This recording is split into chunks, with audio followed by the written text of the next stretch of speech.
दोस्तों नमस्कार, मैं हूं राजकुमार सिंह। लगभग 3 दशक पहले लालू प्रसाद यादव पर जंगल राज और वंशवादी राजनीति के आरोप लगाते हुए नीतीश कुमार ने जनता दल छोड़कर या कहें जनता दल तोड़कर दिग्गज समाजवादी नेता जॉर्ज फर्नांडिस के नेतृत्व में समता पार्टी बनाकर बीजेपी से दोस्ती की राजनीति की राह चुनी थी। उसी राह पर चलते हुए नीतीश कुमार 2005 में लालू राबड़ी राज का खात्मा करते हुए बिहार के मुख्यमंत्री भी बन गए। खुद उन्हीं के द्वारा किए गए जीतन राम मांझी के प्रयोग को अपवाद मान लें तो तब से बिहार की सत्ता की बागडोर नीतीश कुमार के ही हाथ रही है। हाँ, समय और सुविधा के अनुसार वह अपने राजनीतिक दोस्त बदलते रहे हैं। लालू को भ्रष्ट और परिवारवादी बताते हुए कभी बीजेपी के दोस्त बन जाते हैं तो कभी समाजवादी परिवार की दुहाई देते हुए लालू और तेजस्वी से दोस्ती कर लेते हैं। हाँ, हर रिश्ते में शर्त यही रहती है कि मुख्यमंत्री नीतीश कुमार ही होंगे। इसलिए आश्चर्य नहीं कि 2 दशक की सत्ता राजनीति में नीतीश कुमार की छवि सुशासन बाबू से पलटू राम की बन गई है। पिछले साल ही नीतीश अचानक विपक्षी गठबंधन इंडिया को झटका देकर बीजेपी की अगुवाई वाले एनडीए में वापस चले गए थे। लेकिन अब इस साल बिहार में विधानसभा चुनाव का समय जैसे जैसे नजदीक आ रहा है, उनके फिर पलटी मारने से लेकर वंशवादी राजनीति की राह पकड़ने तक तमाम अटकलें जोर पकड़ रही हैं। बेशक इन अटकलों के मूल में जब तब लालू और उनके बेटे तेजस्वी यादव द्वारा नीतीश कुमार के प्रति प्रेम का इजहार भी है, लेकिन बीजेपी द्वारा नीतीश कुमार को सीएम फेस घोषित करने में नानुकुर से भी अटकलों को हवा मिल रही है। बीजेपी नीतीश के नेतृत्व में ही एनडीए के विधानसभा चुनाव लड़ने की बात तो कहती है, लेकिन चुनाव के बाद मुख्यमंत्री के सवाल पर केंद्रीय गृह मंत्री अमित शाह बताने लगते हैं कि ऐसे फैसले पार्टी के संसदीय बोर्ड द्वारा लिए जाते हैं। बेशक बीजेपी का सीएम चुनने के मामले में अमित शाह तकनीकी रूप से सही हो सकते हैं, लेकिन यह स्वाभाविक सवाल अनुत्तरित है कि एनडीए का सीएम बीजेपी संसदीय बोर्ड कैसे तय कर सकता है। दरअसल पिछले साल ही महाराष्ट्र में जो कुछ हुआ उसके बाद बिहार को लेकर भी कयासों का बाजार गर्म है। महाराष्ट्र में राजनीतिक जरूरतों के मद्देनजर बीजेपी ने अपने से कम विधायकों वाली शिवसेना के एकनाथ शिंदे को मुख्यमंत्री बना दिया। उन्हीं के नेतृत्व में एनडीए, जिसे वहां महायुति कहा जाता है, ने विधानसभा चुनाव भी लड़ा, लेकिन चुनाव में सबसे ज्यादा सीटें मिलने के आधार पर शिंदे को ठेंगा दिखाते हुए बीजेपी ने अपने देवेंद्र फडणवीस को मुख्यमंत्री बना दिया। चुनाव से पहले तक मुख्यमंत्री रहे एकनाथ शिंदे अब उप मुख्यमंत्री हैं, और वह भी बहुत हल्के मंत्रालय के साथ। इसीलिए बिहार में भी नीतीश के भविष्य पर सवाल उठने लगे हैं। 2020 के विधानसभा चुनाव में नीतीश का जेडीयू बीजेपी से बहुत कम, मात्र 43 सीटों पर सिमट गया था, लेकिन फिर भी उन्हें सीएम बना दिया गया।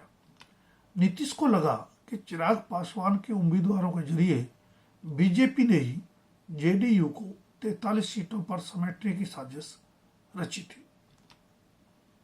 इसलिए नीतीश कुमार बाद में पाला बदलकर लालू और कांग्रेस के महागठबंधन में चले गए। सीएम तो नीतीश ही रहे, पर उप मुख्यमंत्री बने तेजस्वी यादव। पिछले साल बीजेपी के विरुद्ध विपक्षी गठबंधन बनाते बनाते नीतीश लोकसभा चुनाव से ठीक पहले अचानक फिर एनडीए में लौट गए। बीजेपी को भी लोकसभा चुनाव के मद्देनजर उनकी वापसी फायदे का सौदा लगी। फायदा हुआ भी, लेकिन अब जब कि इसी साल के आखिर में विधानसभा चुनाव होने हैं तो हर दल अपना अपना समीकरण नए सिरे से बिठाने में जुटा है। 243 सदस्यीय बिहार विधानसभा में बहुमत के लिए 122 सीटें चाहिए। बीजेपी को लगता है कि अगर वह 100 सीटों के आसपास में पहुंच जाए तो उसकी नीतीश पर निर्भरता समाप्त हो जाएगी। शेष बहुमत का जुगाड़ अन्य छोटे सहयोगी दलों के समर्थन तथा छोटे विरोधी दलों में तोड़फोड़ से कर लिया जाएगा। ऐसा तभी संभव है जब लालू का आरजेडी या नीतीश का जेडीयू उम्मीद से बहुत खराब चुनावी प्रदर्शन करे। बहरहाल इतना तो तय है कि बीजेपी की सीटें जेडीयू से ज्यादा ही आएंगी। ऐसे में गठबंधन सरकार बनाने के लिए भी बीजेपी सीएम पद पर अपना दावा ठोकेगी। हालांकि राजनेताओं के बारे में कुछ भी दावा नहीं किया जा सकता, लेकिन नीतीश शिंदे की तरह डिप्टी सीएम बनने को तैयार शायद ही होंगे। शायद इसीलिए पिछले कुछ समय से नीतीश के बेटे निशांत कुमार के राजनीति में आने की अटकलों को हवा मिलने लगी है। निशांत अपने पिता के साथ ही मुख्यमंत्री निवास में रहते हैं, लेकिन उनकी किसी राजनीतिक सक्रियता का संकेत पहले कभी नहीं मिला। सीएम फेस पर बीजेपी और जेडीयू में जारी सहमत के बीच पिछले दिनों निशांत ने पहली बार राजनीतिक टिप्पणी करते हुए अपने पिता को सीएम फेस घोषित करने की मांग की थी। उसके बाद से ही निशांत के राजनीति में आने को लेकर कयास लगाए जाने लगे हैं। तेजस्वी यादव ही नहीं, खुद बीजेपी के कुछ नेताओं ने भी निशांत के राजनीति में आने को स्वागत योग्य बताया है। हाल ही में होली के अवसर पर निशांत जिस तरह मुख्यमंत्री निवास में ही जेडीयू नेताओं के साथ खुलकर होली खेलते नजर आए और फिर उसके फोटो पोस्टर सार्वजनिक किए गए, उसे उनके राजनीति में प्रवेश का स्पष्ट संकेत माना जा रहा है। जानकारों के मुताबिक होली पर मुख्यमंत्री आवास का दृश्य कुछ ऐसा था कि पहले जेडीयू नेता नीतीश कुमार से होली मिल रहे थे और फिर कुछ ही कदम दूर बैठे निशांत कुमार से, मानो होली के जरिए निशांत की राजनीति में लॉन्चिंग की जा रही हो। जेडीयू के ही कुछ सूत्रों का दावा है कि खर मास समाप्त होते ही अप्रैल में निशांत की राजनीतिक पारी की शुरुआत की औपचारिक घोषणा भी हो जाएगी।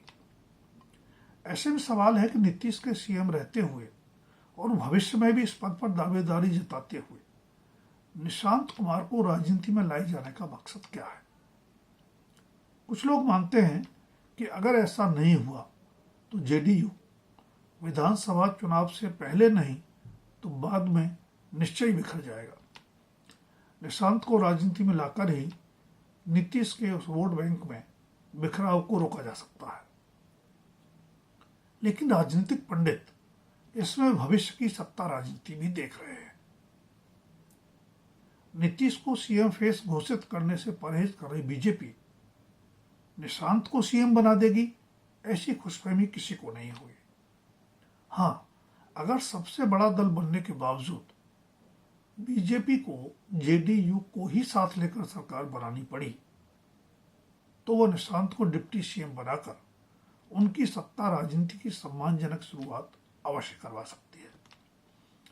अगर लालू और तेजस्वी का आरजेडी सबसे बड़ा दल बना तो वह भी एक बार फिर नीतीश की सत्ता की पालकी उठाने के बजाय निशांत को डिप्टी सीएम बनाना चाहेगा। जाहिर है, सत्ता के खेल ने कभी वंशवादी राजनीति के मुखर विरोधी रहे नीतीश कुमार को भी आज उसी वंशवादी राजनीति का राही बनने को मजबूर कर दिया है, क्योंकि जेडीयू अब बिहार की राजनीति में तीसरे नंबर का ऐसा खिलाड़ी है जिसकी सौदेबाजी की साख और ताकत दोनों लगातार कम होती गई है। दोस्तों, अगर वीडियो पसंद आए तो लाइक, शेयर और सब्सक्राइब अवश्य करें। बिहार के राजनीतिक समीकरण पर अपनी राय भी कमेंट सेक्शन में दें। धन्यवाद। अभी के लिए इतना ही। जल्द फिर मिलेंगे किसी नए विषय के साथ।